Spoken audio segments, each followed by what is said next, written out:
defeats two opponents in Gombe. Apprehension in Kwara as exercise holds today. Rather, coming from the presidency. The Patriot of FG set up a special committee to advise on worsening insecurity, decries killing poverty, high cost of politics. All right, Tinubu appoints 39-year-old Aina as new JAMB registrar, while Oloide exits July. All right, non-implementation of 2025 agreement may trigger fresh varsity crisis as warned. The story is on page 27. All right, 2027 court nullifies INEC's timetable on submission of candidates. APC will witness mass exodus in days. That's coming from ADC. Binga Ashim commends court for upholding rule of law. All right, our story is equally there on page 4. Let's go to some inside headline stories for this morning. And of course, we'll come straight to page 4 and 5. Ekiti-Guba polls, 13 parties signed peace accord. CSOs raised concern over INEC's preparations ahead of June 20th election. Rate INEC readiness at 34%. Say polls will test new electoral act. All right, other stories there. Okay, Gunzon demands governorship in 2027. LP writes INEC reschedules presidential Guba primary. Others, Ayoade joins race for Ifo Ogun. Assembly seats, crisis rock Ondo ADC over aspirant disqualification. Why APC will collapse without power? That's coming from ADC. All right, we come to other stories there. FG to expand Deep Blue project in Bakassi, Igbokada, other areas. You also have Seplat to reaffirms growth strategy, targets $1 billion shareholders return. All right, NGX gained 72 billion naira despite broad sell-off. All right, CBN encourages credit lending to SMEs, I beg your pardon, through initiatives. FG reaffirms CIPM's regulatory status, officers in MDAs. Right, you also have Lafarge Africa mobilizes nationwide action to end malaria. All right, that's also there on page 7. Other stories for this morning, we have FG signed deal to train 36 young Nigerians in digital skills. $2.6 billion mining investment signal Nigeria's economic shift from oil dependence. All right, on the editorial page, you have the story beyond the minor cabinet reshuffle. Aliyu, the worker friend governor, Nigeria failed the school of Aharon, a select community. All right, affirm Eson State, road to ruin Edo Central must not take. All right, paternity fraud and the myth of male potency. All right, on the Eye of Islam page, you have 2026 Hajj, and Akon concludes airlift of 38,888 Nigerian pilgrims to Saudi Arabia. Zakat, the companion, disburses 6.2 million naira cash and equipment to 38 beneficiaries in Kwara State. Muswen 6 BOI partnership to empower youth.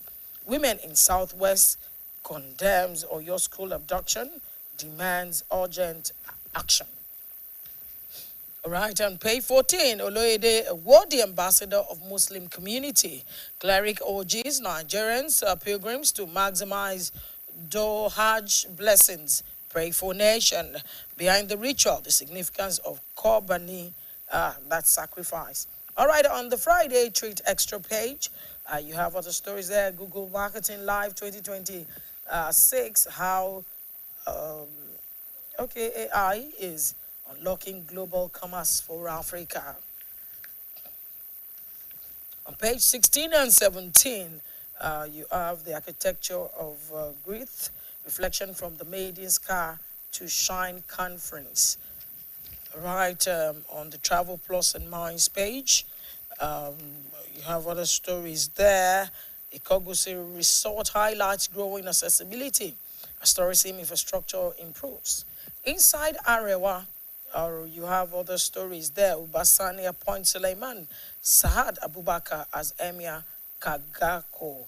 All right, FRC deploy 1,500 personnel for Eid el-Kabir's special patrol in Sokoto, KB, Zamfara. 78 girls, women empowered with startup kit in Bochi. And on page 20, monarchs, religious leaders mobilize against GBV harmful practice in schools. All right, Kaduna textile workers appeal to Tinubu governors over 35 billion naira unpaid benefit. And on page 21, insecurity, Army acquires additional drone. That's according to Chief of Army Staff. NUJ confers fellowship award on retiring Ogun head of service. Obasanjo, Oyinlola, Olubadan harped on collaboration, innovative ideas to tackle insecurity.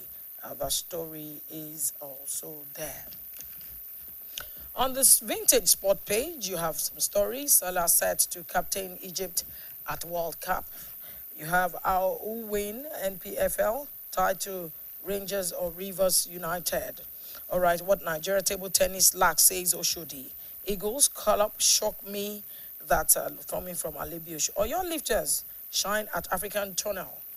And of course, we also have Kano Pillars, 8 others struggle for survival.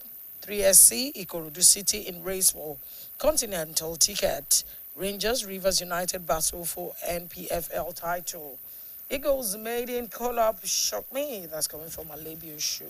And of course, ASU warns FG over non-implementation of 2025 agreement, reject plan to scrap university courses. All right, Tinubu. Okay, let's take this one.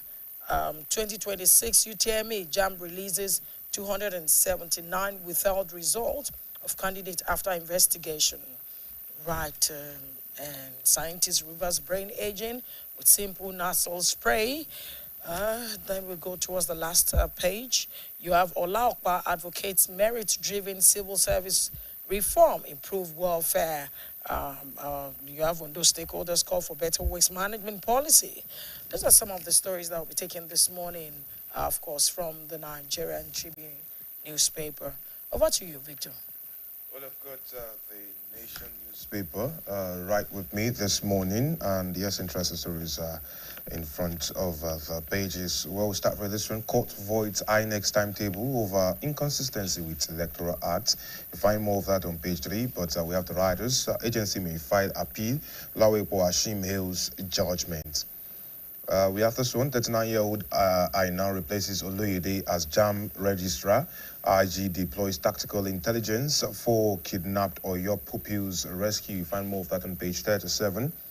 But right there, bold in your screen, we have Amzat Yai Ali Chinda Oberevori gets APC tickets. Mba Ubasani Wefuru Gubio win. Primaries rescheduled in Kwara and Bauchi.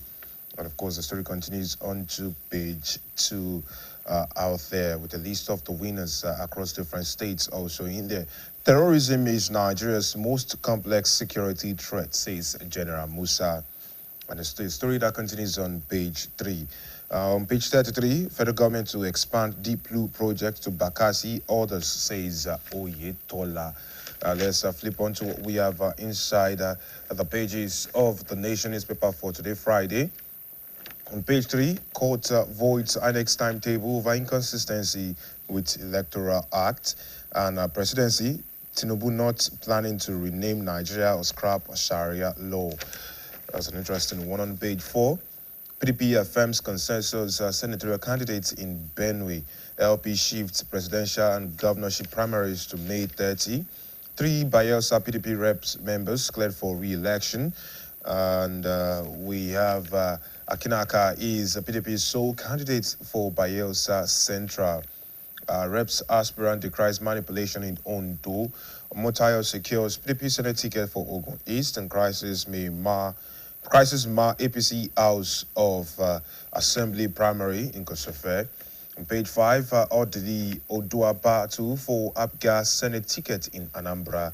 Ayatu Dean unveils plan ahead of ADC primary. Imo majority leader secures top 10 tickets. And why Shumolu constituency 1 ward results were rejected, as according to a group.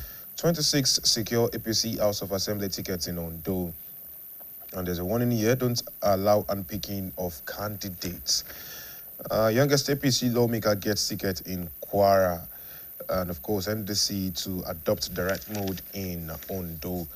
Coming to what we have on page 6, Umai says we are ending debts on Afikpo Valley Road. And we have Anyo-led group urges Nigerians to vote only for pro-restructuring parties in 2027. Okay, federal government and Meta inaugurate AI-powered chat box. Gov Guide to facilitate seamless delivery of government services. President's reforms saved Nigeria from economic collapse, says Alake. And those are stories you find on page 6 of the Nation newspaper today. All right, more stories abound India. Let's shift focus right about now. Okay, to entertainment on page 18, where Fidelis Duca joins race to House of Reps in Cross River. That's an interesting one.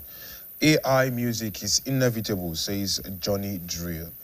And Directors Guild unveils inaugural DGN Awards and Directors Week. And there's this interesting one still on entertainment. Olamide, the rapper, businessman, philanthropist, and bridge builder. I think there's more to it right there.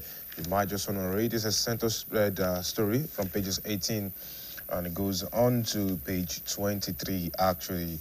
Okay, there's Shina Pela's surprise 80th birthday. And of course, we have some other stories as well on that particular page. Okay, Ibadan DFL bounces back to win historic Olubadan Cup. That's talking about the 120th anniversary polo tournament. Abia Soccer Fest, Otis Grassroots Football Vision bears fruit. And there is more right here. Okocha at the youth differ on chances of African teams at the 2026 World Cup. Yes, Super Eagles, ex-Stars issue stent warning ahead of AFCON 2027 qualifiers. Those are interesting stories that you might want to read up on, actually talking about sports out there. Yes, it's on Friday threads flowing from pages 17. And of course, moving on to what we have right here on page 28, physics, mathematics, and fiction. And Atiku Obi can't defeat Tinubu, says Bankole on page 29. And Governor Makinde and Tinubu's burden of political anxiety is on page 30. From strong men to strong institutions, rethinking Nigeria's governance. That's quite a perspective on page 30 as well.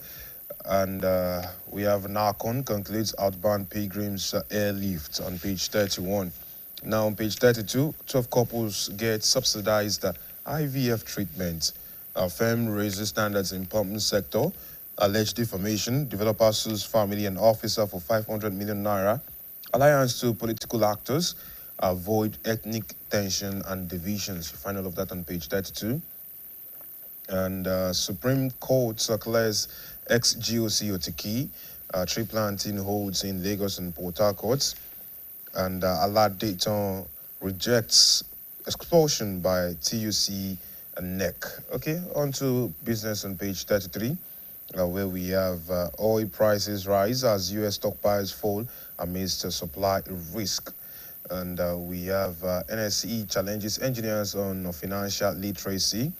We also have firm to train 100,000 farmers right there. On page 35, President hails NDLEA for dismantling Nigerian-Mexican network. APC settles for direct presidential primaries tomorrow. And of course, we have others right here on page 36. 13 parties signed peace accord ahead of Ekiti governorship election. CSOs identify 7 councils as flashpoints. Ekiti 2026, INEC warns transport unions against sabotage. EFCC invites Oshun Subepcha over counterparts, grants, and fund utilization. Bamdile leads Ekiti federal lawmakers to undertake free medical outreach. And there are more interesting stories on city and crime on page 37, or your abduction. IG deploys more tactical and intelligence units to rescue kidnapped pupils. DISU visits affected communities, reassures parents. ASU urges government on security. And yes, there's this sad story. Student nurse murdered in Imo apartment. 7 arrested for illegal use of explosives in Ondo. Modern security threats require coordinated responses, says LSSTF. And Lagos Task Force rejects viral video alleging infractions. Police disown AfriPol 2026 program. And on page 38, Alaupa FCSE rebranding for greater service. Platform to close funding gap for women funders also in here. And on sports on page 39, NFF targets stronger football bond with China. Gumbiadi flies Nigeria's flag alone in WTT contender Lagos. And last story, AIK block Joanna as Super Eagles fly to London for Unity Cup. And Tijani Alamin of Shooting Stars has been called up to replace one of the withdrawn stars in the Super Eagles camp for the Unity Cup coming through. And that's as much as we can take right about now, talking about the newspaper review. We'll go on this commercial break and then we'll return later on with the weather report. It's up to architect Bisola and builder Brian to rebuild the city. We'll need some help.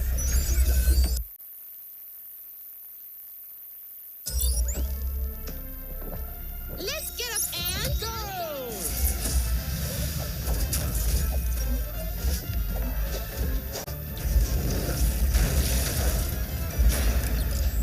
You'll need more Cowbell Choco to complete your mission. To get up and go, give them Cowbell Choco.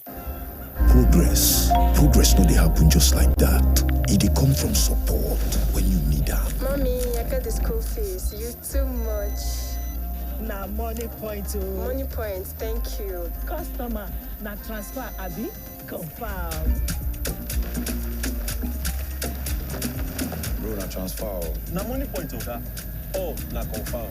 Progress na peace of mind when you know say payment go land as Sure Banker.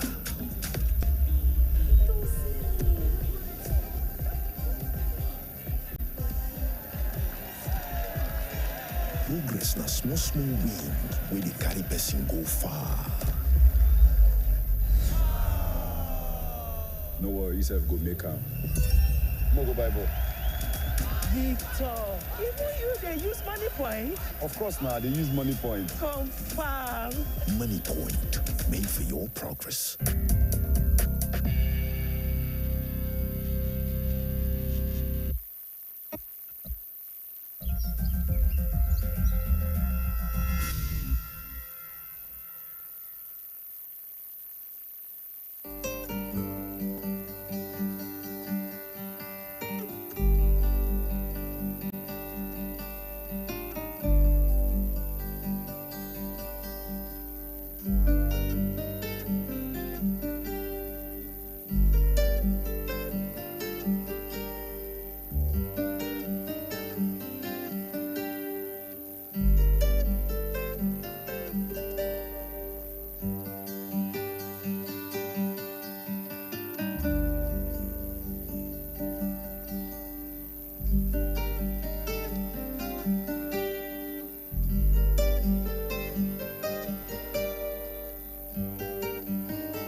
It's shared moments lived in the now. Home. It's when concussion rice comes to the rescue, when your homies arrive for sports night or girls hangout. Home is the moments we live and what's in the pots. After all, what's home without food? That's why we say, let's go home. There's food at home.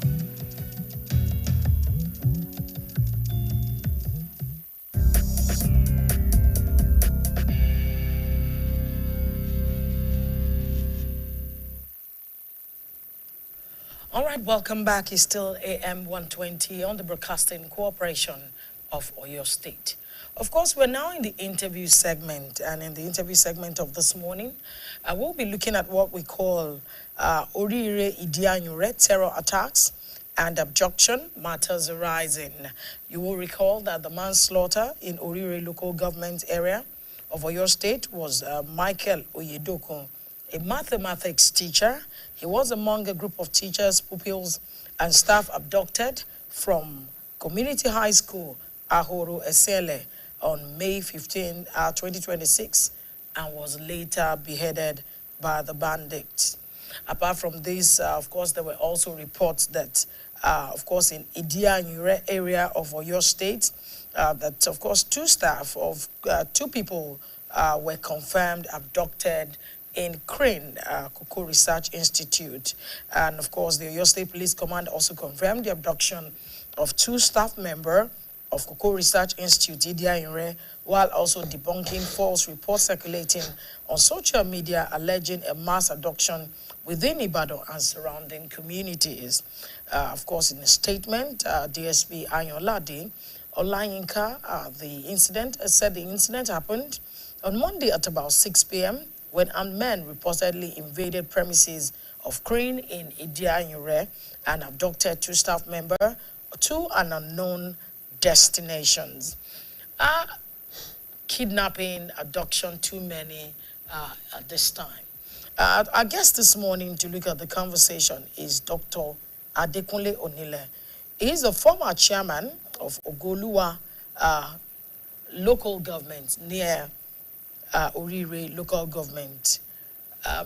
You're welcome to the program this morning. Thank you. It's so burdensome, it's so worrisome that about 30, students were abducted, ages, we can't begin to say from 2-year-old to, had toddlers, 4 years, you can't begin to count. And also looking at the sad case of that mathematics teacher who was asked to speak and then beheaded. It was quite unfortunate, quite painful, quite heartbreaking. What would you say about this development happening in Oyo State? The Oyo State that has been guarded, Oyo State that has been protected over time, even without seeing cases that were as terrible as this, Oyo State was protected from time to time. Thank you. Good morning, everyone at home. This case of kidnapping and terrorism that has now shifted to the southwest is alarming. But I really think we saw it coming, but we never took it serious. How? Why? Good. I'm saying this because this is not the first time this happened. Assuming this is the first time, we might say yes. But we've had, in fact, the 2 R6, it has happened in the Oyo North before, though not on this scale. It has happened in Idianyure before. So, like I'm saying, we saw it coming. Maybe the problem, or what we can say now, is that we were not prepared enough. Tell us about Orire environment, because we've heard a lot about that environment. Some said, look, the federal government property there, that's the tourism site, had been abandoned for years. People are not allowed to even farm in those areas, which could have helped in combing that area. But Trust me, the place has been left uncatered to. So tell us what the environment in Orire, you also have the Ahoro, Sele area. Tell us what that place looks like. You see, Orire is one of the large and expansive local government in Oyo State. As a matter of fact, it's so large and composed of diverse community. Yeah, so many people doesn't know that Orire stretch from around Ogbomoso to almost Kwara State. Yeah, and then again to the Okeogun I6. Almost also sharing borders with Benin Republic.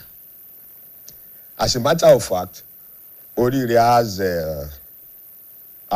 in fact, Fulani community. Yeah. Even indigenous there now. People doesn't know all those words. Orire have Yorubas. It have the Ogbomosos, the Oyos. Like I said, it's an interesting local government ever since. And a very large expanse of land. Now, many people also should note that from Orire, from that Yawata 6, the Old Oyo National Park that we are talking about, once you enter from around that vicinity, you are likely to come out just like I'm saying. Even you can traverse that area without busting out on any major road until you get to Kwara State, Niger State, and even so it's a community with many border towns, yes. Country. Is a multiple yes. joint. When the terrorists in Niger were being dislodged, we ought to have at least have it at the back of our mind that they will run somewhere. And it looks like the nearest forest. Because what is happening in Niger too, these terrorists always use reserves. Yeah, that is what it is in Borno State. That is what it is in Sokoto State. That is what it is in Niger State. It's always the same pattern. They use reserves. Okay, Doctor, it's interesting to know. Like you said, with the susceptibility of these areas, we would have thought that there will be better protection. Yes. For these areas. Yes. It looks like we have missed lessons learned. That we should be learning, actually. Out of this, yes. Because yesterday I traveled to some parts of the same state, and I noticed that there were areas similar to the description of Orire, similar to the description of some other areas, but still, despite these repeated kidnappings, banditry attempts inside of Oyo State, we do not have adequate security in many of these areas. In fact, let me take it from you. The same thing with Idianyore axis. Yeah. Now let's talk it's about almost always forest reserve. That is where I'm going. The government ought to have been more proactive. What's the forest reserve in Idianyore? If you are traveling to Djibouti, the crane has extensive land, forest, almost 1,000 acres. Hectares, not even acres. That is 25,000 acres. Yes, from Crane up to the Djibouti area. But now I'm coming. Not this one. If you're a regular traveler along that axis, like I said, this is not the first time. Even apart from the Crane vicinity, even that Djibouti road has always been used as kidnapping locations. It has happened almost 3 or 4 times. I remember there was a time there was... Yes! So what are we talking about? We knew all along areas that are volatile. Okay, let's look at some border towns linking Idianyore. Let's also look at that because Oluyole local government is also one local government, quite big, massive. Let's look at some. How many border towns do we have linking Idianyure? You know, the major area is that the Ijebu axis, the Ijebu, Ugbos, and the rest. You understand?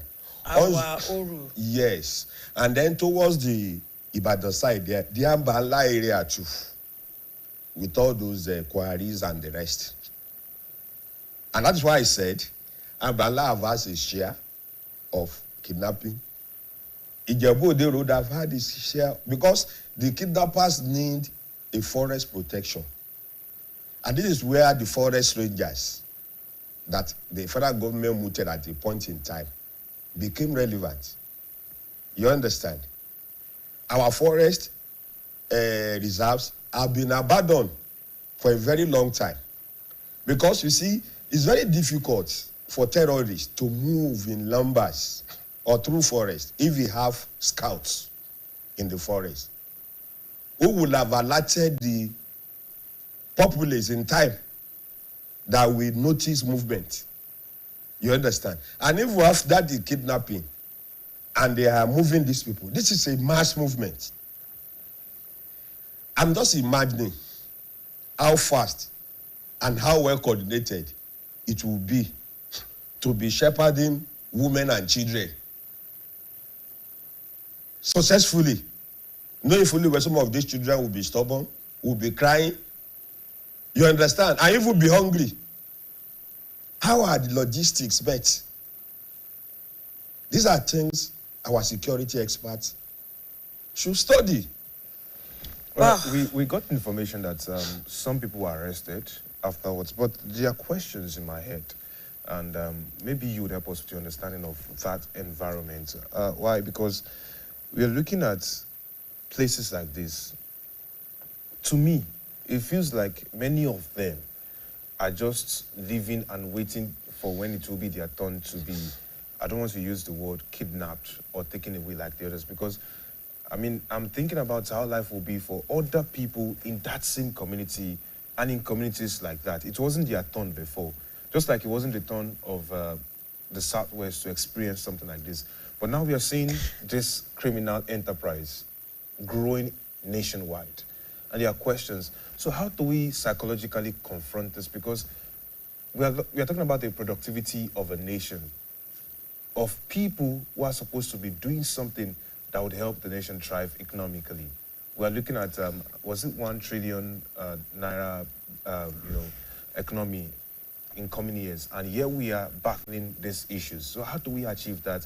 How are we looking at people psychologically confronting this menace that has eaten deep into the Southwest? The first and the greatest need of a nation is security. It is a secure country or community that will think of development. Now, that Yawata Aurusele axis, if you have been there many times, the king of the town is my friend. And when he was recounting the details to me, I was shaking. Can you share the details? He happens to be around. He was, in fact, he said he was just lucky because most of the times, if we went by this storm, communities like that, they also always go for the community aid. So he said it was early in the morning, around 8 or 9. He was thinking of the cause for the day. So he opened his house windows, look out, and then he saw mass movement of his residents. You understand? And he was asking through the window, what is happening? And that was when it was sounded to him that it looks like there are invaders in the town. That he has to start making frantic calls to people within the community that where are they, who are they? And then outside to Ogbomoso. You understand? That it took a while before the security people came. They have already left. And that even during that episode, the bandit first came to, the first place of call was a cell itself where he resides. That after they gather some students there and teachers, they then left for Yawota, which is just a walking distance, another community. So that it was after that incident now that he gathered local hunters. And by that time, even the security people have not even arrived. That he gathered local hunters that maybe they will be able to trace them. And unfortunately, there were fatalities too among the local hunters. Because as those people were receding to the forest, they planted IEDs, that's mines. They planted mines along the road, you understand? And if, one or two of the hunters step on it, and that sent panic through the hunters, and they have to run back. And by the time they were coming back, the soldiers and the police have already arrived. So he felt that he himself, before the government announced it, he said he himself felt there must be collaborators because the team seems well coordinated. They seem to have a target of where they are going. It's not a random invasion. You understand? They have a definite arrangement. And that was one of the things that came out of the police investigation too. That those bandits have been receiving calls from some people around who have been guiding them and possibly supplying them with logistics. That's why I said to move young people and women to forest, you have to feed them. Then how long and how fast can toddlers walk in the forest without breaking down? No, they had bikes, so they would have kept some of them. The bike didn't carry everybody. It can't carry everybody. It will carry majority of the toddlers. Where we never know the details, but I'm just assuming that it's going to be a little bit Kubaso. You understand? Because it is even obvious that they never took motorized roads. Otherwise, all the roadblocks and everything which the police and the soldiers have set up. Now, when you talk about well-coordinated attack, yes, that leaves me with the fact that it's possible the road they plied must have been cleared before they're coming to invade the communities in the first instance. And unfortunately, if there were no conspirators, the strangers could not have come into a place, cleared the road ahead of their coming. Somebody must have assisted them in getting certain things available. But before I complete my question, let's pay some bills. Let's go on this commercial break. When we come back, I'll take the question again and then you respond. Do stay with us. We'll be right back. Progress no dey happen just like that. It dey come from support when you need am. Mommy, I got the school fees. You too much. Na money point o. Money point, thank you. Customer, na transfer abi? Confirm. Bro, na transfer. Na money point oga. Oh, na confirm. Progress na peace of mind when you know say payment go land as sure banker.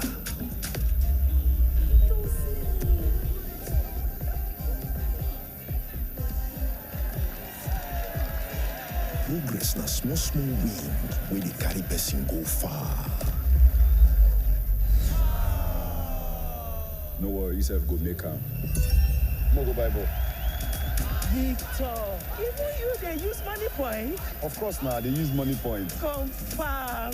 Money point, made for your progress. Home. It's where the aroma begins its joyful parade. Hearts and bellies filled with Sizzling beef stew, smoky jollof and chicken, a foriro with better cow leg. delicious afang. Correct nkwobi made with onga. Amala, gbegiri and ewedu. Abula yume. Pepper soup, correct banga and starch with fresh fish.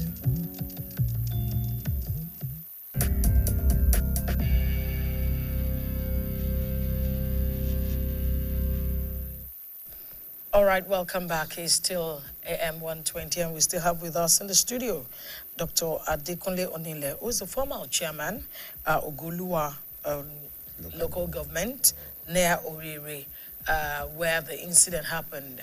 Of course, and he's been sharing with us some of his the reports he got, his experience in those areas. But again, before we went on the break, I was asking that for this kind of coordinated attack, some people must have been involved. There must have been numbers of people involved in this. And what do you make of this? The planning? Yes, some people have been I beg your pardon, arrested for their link, possible link with all of this. Don't you think that we need to do more? Because the longer we wait, today marks 1 week. In fact, at exactly this time, at about 8 o'clock, towards 9, marks one week after these children were abducted. And we're not sure of the condition by the time they're back. Don't you think it's taking longer time? Yeah, I actually believe so too. That the longer it takes, the more dangerous it becomes for the victims, because these people can become erratic under pressure. And that's why the government, I think, they are being careful, because it's not about just getting the terrorists alone. It's about rescuing the victims safely and alive. That's the major thing. Because if it's about killing the terrorists or getting them, I'm sure that is the easiest thing to do, since they have been located. Now, when you are talking about them getting assistance, yes, you know what? Mainly, if you look at the genesis of terrorism in Nigeria, I don't want to be particular about a tribe, so that I will not be accused of stereotyping. But some tribe, by the nature of their work, are nomads. They traverse hidden routes in the course of their daily. So they've known all the nooks and crannies. They know the forest. They know where there are hideouts, where people can see them and where people cannot see them easily. Now, the same thing happened that in that Orire axis, or even the whole Oyo National Park. Because I was the time I traveled to Igbeti and Kishi, I was looking at the vast old Oyo. In fact, when you travel along the main Igbeti to Kishi Road, you see the signboard, you see the area desolate and stuff like that. Parks is not peculiar to Nigeria. It's all over the world. Our own problem is that our parks are not well managed. And when we are talking about management, it's not, of course, a natural park is not supposed to be farmed or hunted, but at least supposed to be manned by security operatives, since we all knew that it's a desolate area.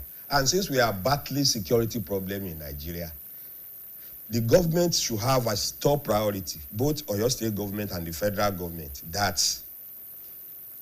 forest reserve within the state must have rangers, must have drones that carries out regular surveillance. This is part of the proactive measures against insecurity. Now, if this had been in place, I'm very, very positive that we will have got a hint. Most of the people within the axis also too are hunters. They knew the terrain.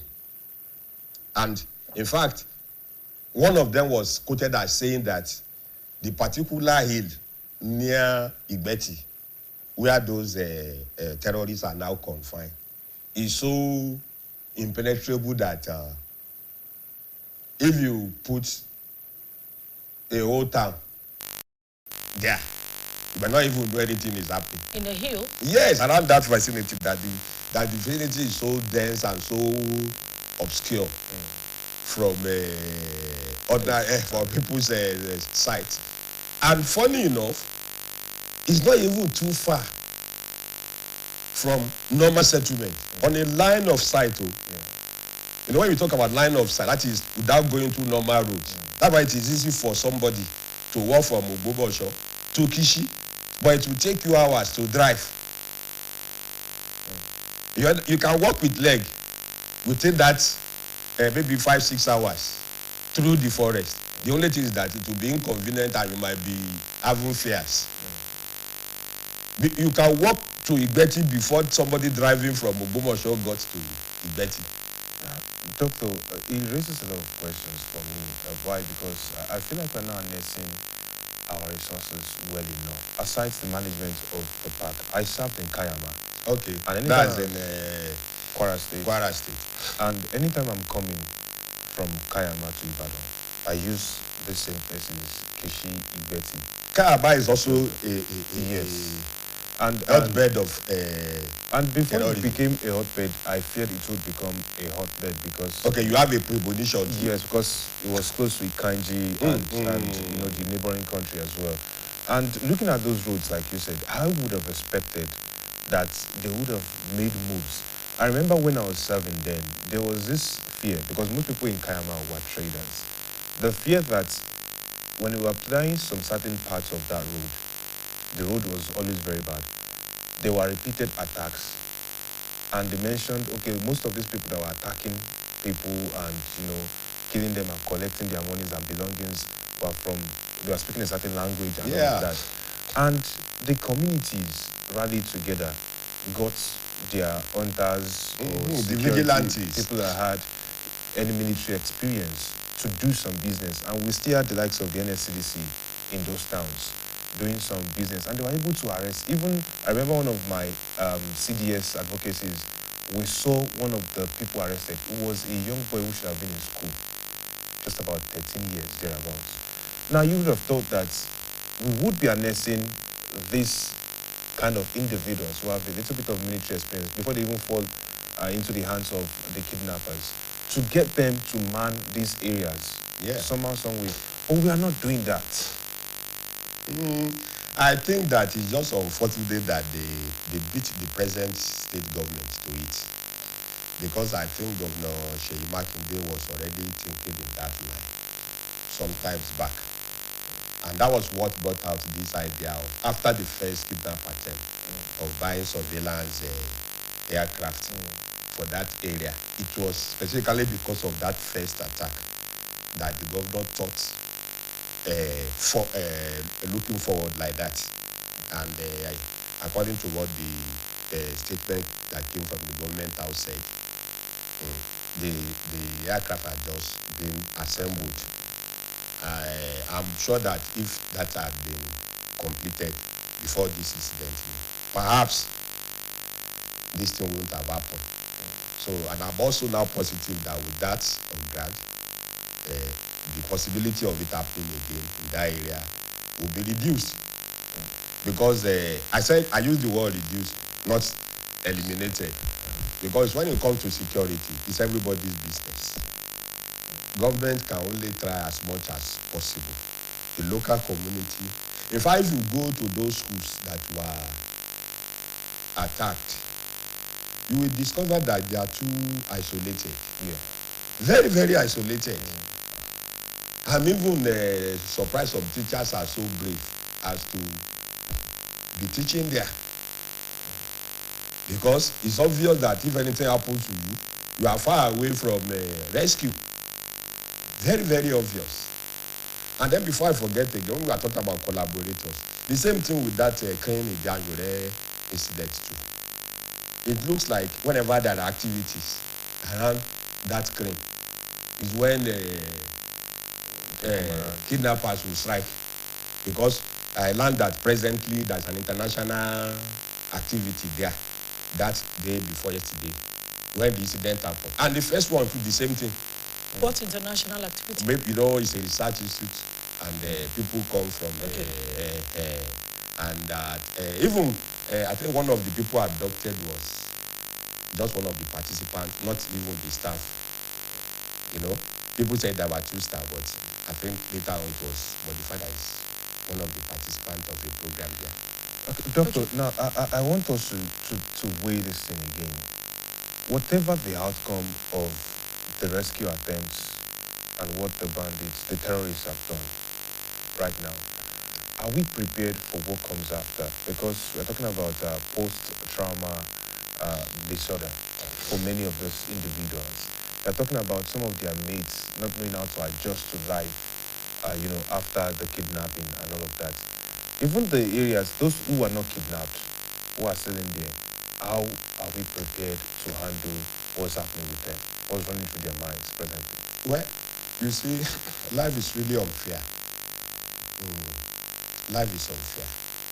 Because you can imagine young children, 2, 3, 4 years old.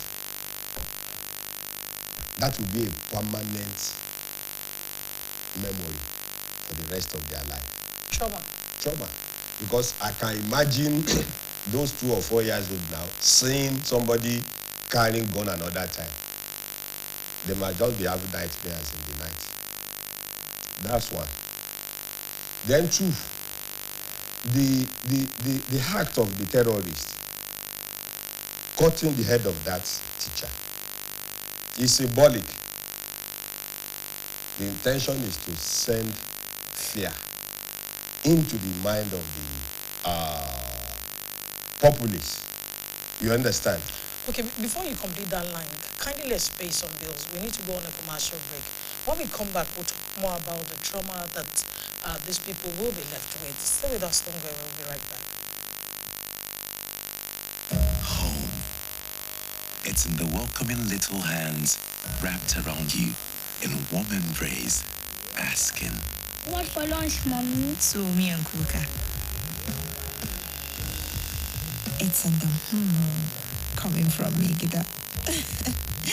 While the foreign a delicious plate of me and Kuka. This meal cooker is very delicious.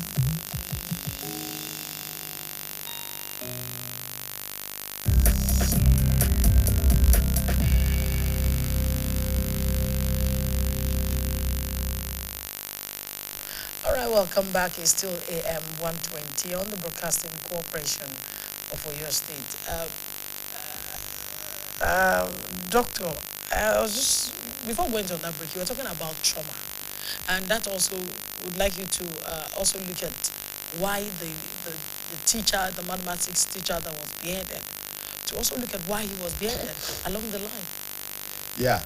You see, terrorists, the way they operate is that they need to invoke fear. And they have succeeded. I said they have succeeded because the follow-up news. Look at what happened. Yesterday and the day before yesterday, the whole of Ogbomoso was agog with news of people say, the kidnappers have entered Ogbomoso, they have entered Ajawa, they have, that is the idea.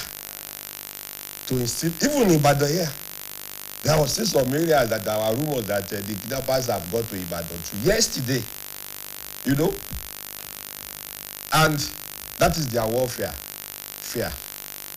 That man, may so rest in peace, is just an unfortunate person.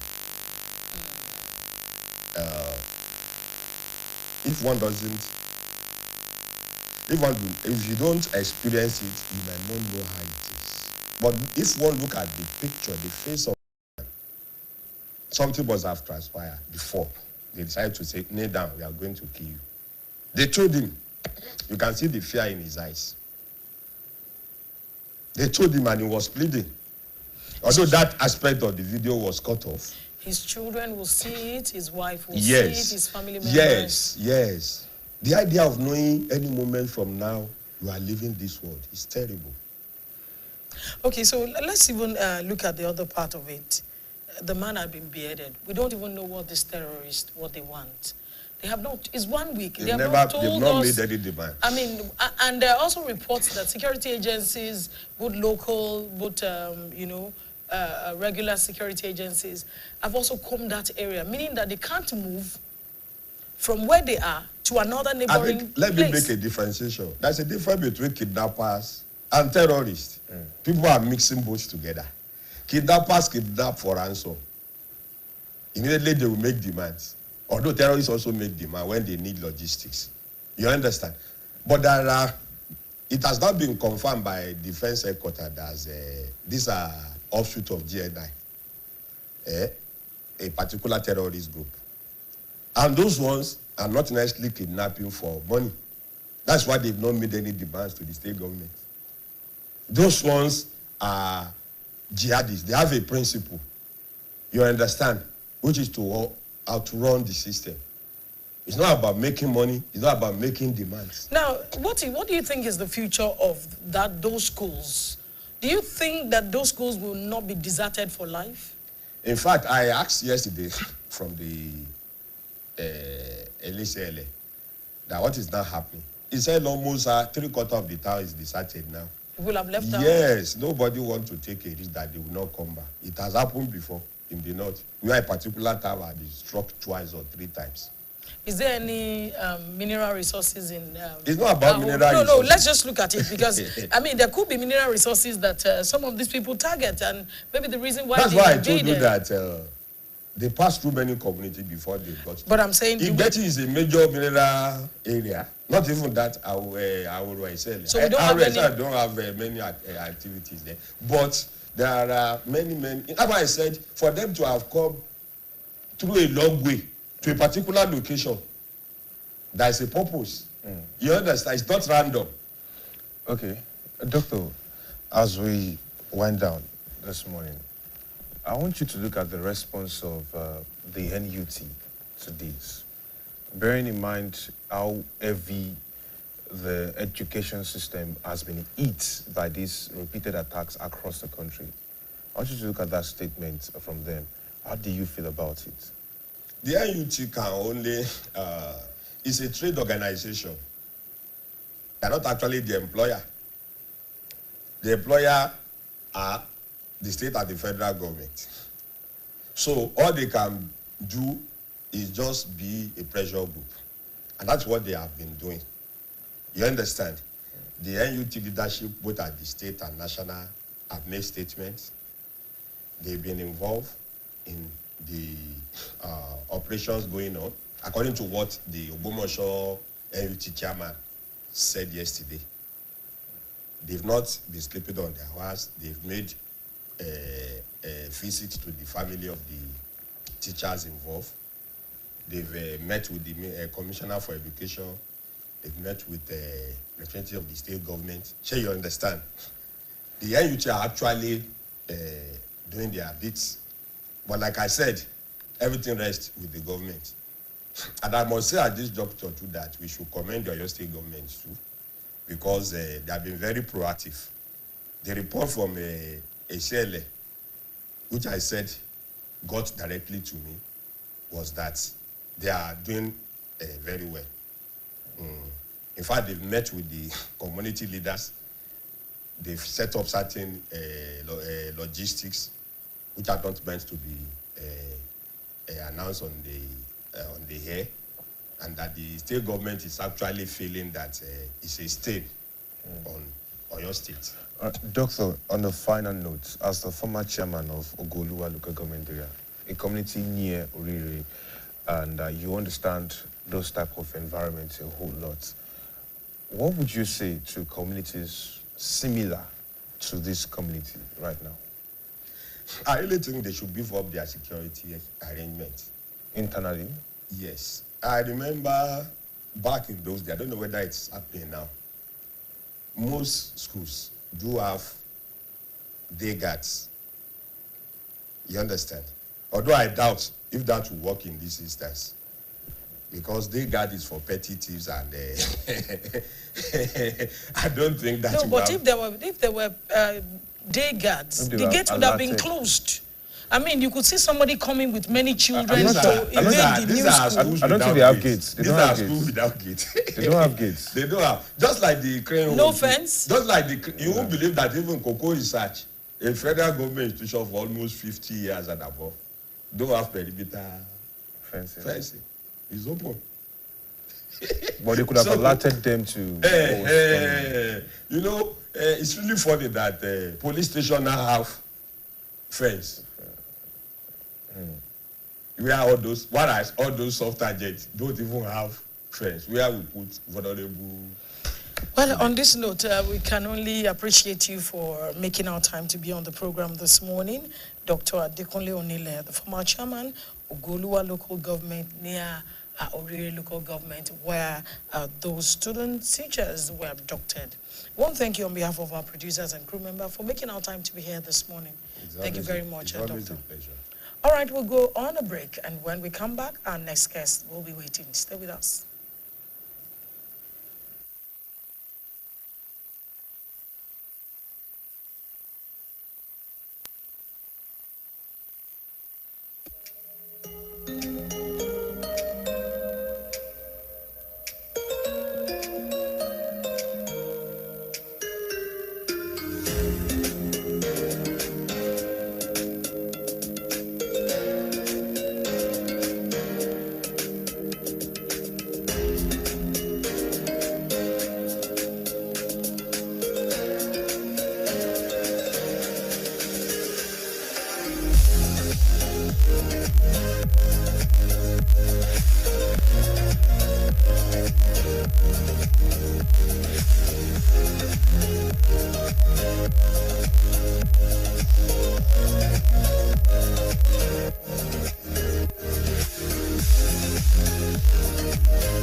All right, thank you very much for sticking around with us this morning. The conversation is still on about Oriri, Idianyure, terror attacks and abductions. Yes, we're talking about the matters arising.